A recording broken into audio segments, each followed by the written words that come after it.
오늘 우리가 함께 묵상할 말씀은 신명기 1장 26절에서 33절까지의 말씀입니다. 신명기 1장 26절에서 33절까지의 말씀입니다. 그러나 당신들은 주 당신들의 하나님의 말씀을 거역하고 올라가려고 하지 않았습니다. 당신들은 장막 안에서 원망하면서 말하였습니다. 주님께서 우리를 미워하신다. 아모리 사람의 손에 우리를 내어주고 전멸시키려고 우리를 이집트 땅에서 이처럼 이끌어내셨다. 우리가 왜 그곳으로 가야 한단 말이냐? 무모한 일이다. 그 땅을 탐지하고 돌아온 우리의 형제들은 그곳 사람들이 우리보다 힘이 훨씬 더 세고 키가 크며 성읍은 하늘에 닿을 듯이 높은 성벽으로 둘러싸여 있다. 거기에는 안악 자손들까지 산다고 하지 않았느냐? 그때 내가 당신들에게 이렇게 말하였습니다. 그들을 무서워하지도 말고 두려워하지도 마시오.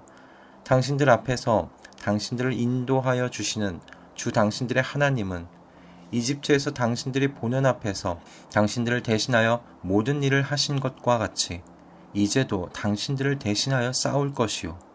또한 당신들은 주 당신들의 하나님이 마치 아버지가 아들을 돌보는 것과 같이 당신들이 이곳에 이를 때까지 걸어온 그 모든 길에서 줄곧 당신들을 돌보아 주시는 것을 광야에서 직접 보았소.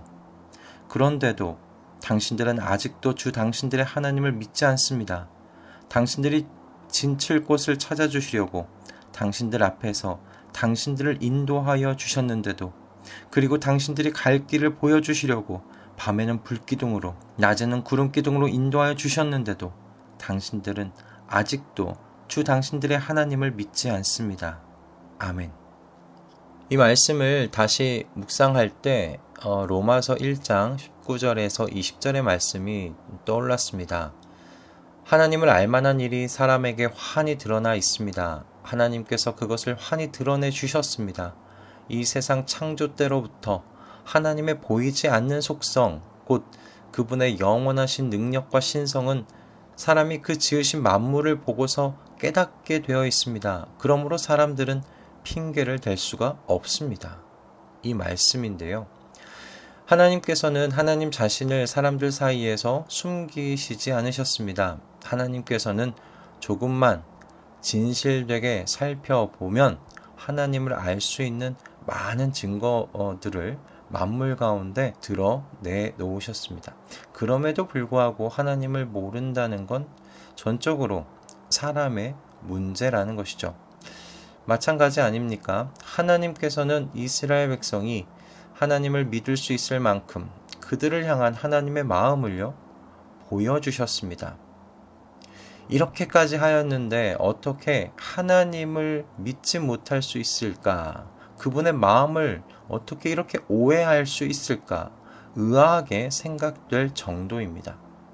그래서 하나님께서는 모세의 입술을 통해서 2번이나 반복적으로 그런데도 당신들은 아직도 주 당신들의 하나님을 믿지 않습니다. 라고 말씀하신 겁니다. 저는 이 말씀이 이렇게 들렸어요. 내가 더 이상 어떻게 해야 하겠느냐? 내가 더 이상 어떻게 내 마음을 표현할 수 있겠느냐?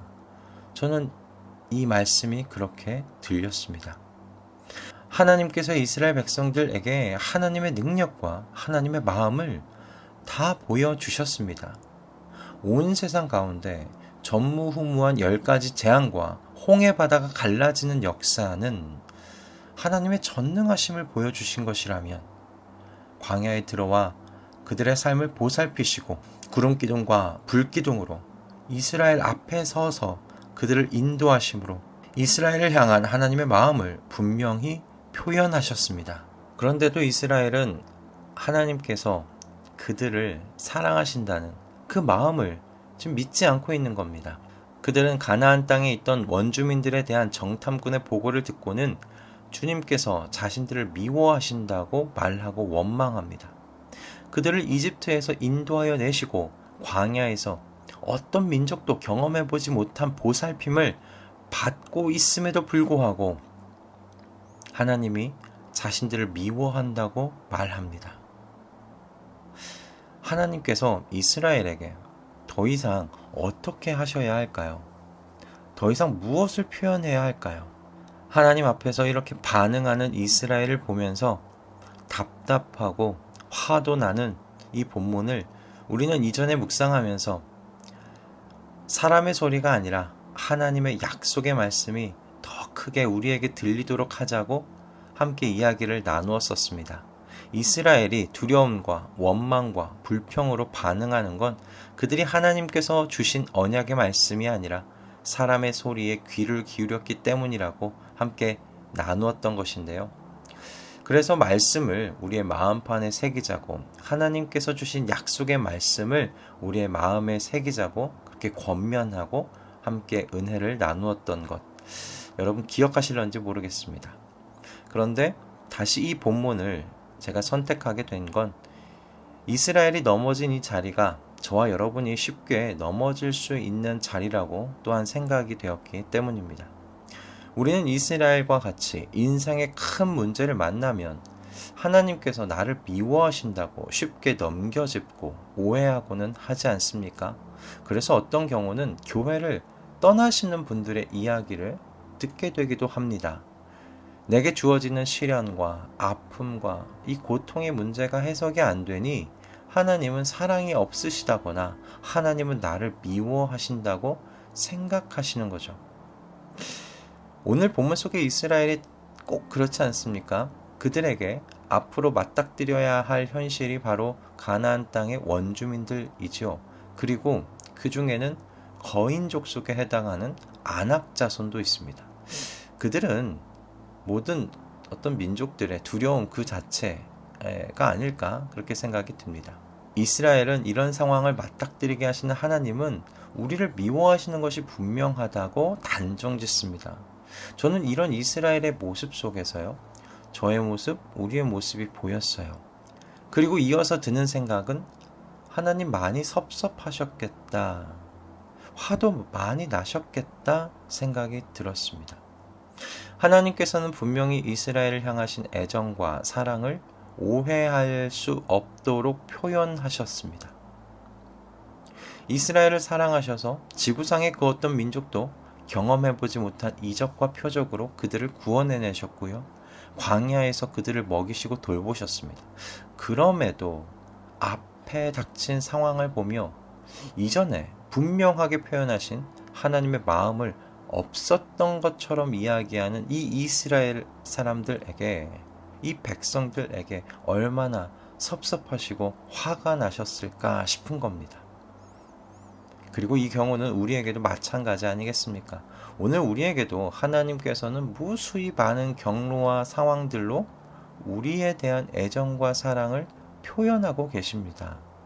여러분, 눈을 감고 올 한 해 또는 인생 전체를 한번 잠잠히 돌아보실 수 있기 바랍니다. 하나님께서 여러분을 향한 애정과 사랑을 분명히 곳곳에 표현하셨음을 부인하실 수 없으실 겁니다. 그럼에도 혹시 만약에 여러분을 향한 하나님의 애정과 사랑을 발견하지 못하셨다면요, 그래서 하나님께서는 나를 미워하신 것이 아닌가 하는 그 의심의 마음이 피어오르신다면 여러분, 십자가 밑으로 나아가실 수 있기를 권면드립니다. 여러분, 어떤 사람이 내게 자신이 소유한 것 중에서 가장 좋은 것을 선물로 내어준다면 저는 그 사람이 제게 애정과 사랑을 가지고 있다고 확신할 겁니다. 자신에게 가장 중요한 것, 가장 좋은 것을 나에게 내어주는 그 사람이 나를 미워하는 사람이라고 어떻게 생각할 수 있겠습니까? 여러분, 마찬가지입니다. 하늘에 계신 하나님께서요, 자신의 가장 사랑하시는 외아들 예수 그리스도를 우리에게 선물로 내어주셨습니다. 우리를 대신하여 채찍에 맞게 하시고 우리를 대신하여 창에 찔리게 하셨습니다. 그리고 우리를 대신하여 십자가에 못 박히게 하셨습니다. 하나님께서 외아들 예수 그리스도에게 우리가 당해야 하는 모든 고통과 죽음을 대신 당하게 하셨습니다. 이런 일을 행하신 하나님께서 저와 여러분을 향해 이유 없는 고통을 주시는 행패를 부리시는 분이라고 어떻게 생각할 수 있겠습니까? 우리를 미워하신다고 어떻게 말할 수 있겠습니까? 우리가 할 수 있는 고백은 사도 바울의 고백 외에는 없다 싶습니다. 우리를 향하신 그분의 사랑을 끊을 수 있는 존재는 온 우주 속에 존재하지 않는다라는 고백이죠. 우리가 누군가를 사랑하고 좋아하면 그 마음을 절대로 숨길 수 없지 않습니까? 그 마음은 그 얼굴의 표정과 우리의 몸짓으로 드러나게 되어 있습니다. 저는 그 모습이 우리에게 있는 하나님 형상의 일부라고 생각합니다. 사랑이신 하나님은요, 그 사랑을 숨기실 수 없는 분이십니다. 충만하셔서 그것을 분출하시는 하나님이십니다. 그렇게 당신의 사랑을 온 세상 속에 그리고 우리의 삶 속에 지금도 표현하고 계시는 하나님이십니다.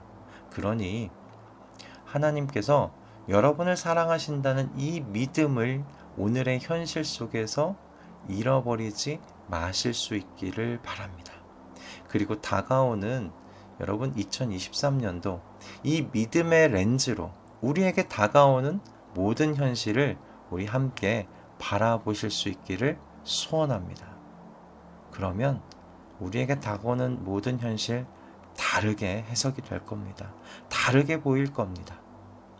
주님께서 여러분을 사랑하십니다. 이 사실을 어떤 상황에서도 여러분 믿으실 수 있기를 주님의 이름으로 축복드립니다. 할렐루야. 기도하겠습니다. 주님, 우리는 쉽게 내게 주어지는 상황으로 하나님의 마음을 오해하곤 했습니다. 하나님이 나를 미워하시는 건 아닌가, 하나님께서 내게 실망하시고 싫어하시는 건 아닌가 생각하곤 합니다. 그러나 하나님께 가장 귀한 것을 우리에게 선물로 내어주셨습니다. 말도 안 되는 일이 우리에게 일어났습니다. 하나님의 아들께서 이 땅에 오셨고 하나님의 아들께서 우리를 대신하여 채찍에 맞으시고 창에 찔리셨습니다. 그리고 마침내 하나님의 아들께서 우리를 대신하여 죽으셨습니다. 주님께서는 우리를 향하신 마음을 넘치도록 표현하셨습니다. 이제 우리의 몫은 주님의 그 마음을 믿는 일인 줄 믿습니다. 모든 상황에 모든 순간에 주님의 마음을 믿는 일에서 실패하지 않기를 소원합니다. 다가오는 2023년도 이 믿음 위에서 주어지는 모든 상황을 해석하도록 주님 저희를 깨우쳐 주시고 인도하여 주시옵소서. 오늘도 우리에게 주시는 모든 것에 감사드리오며 우리 주 예수 그리스도의 이름으로 기도드립니다. 아멘.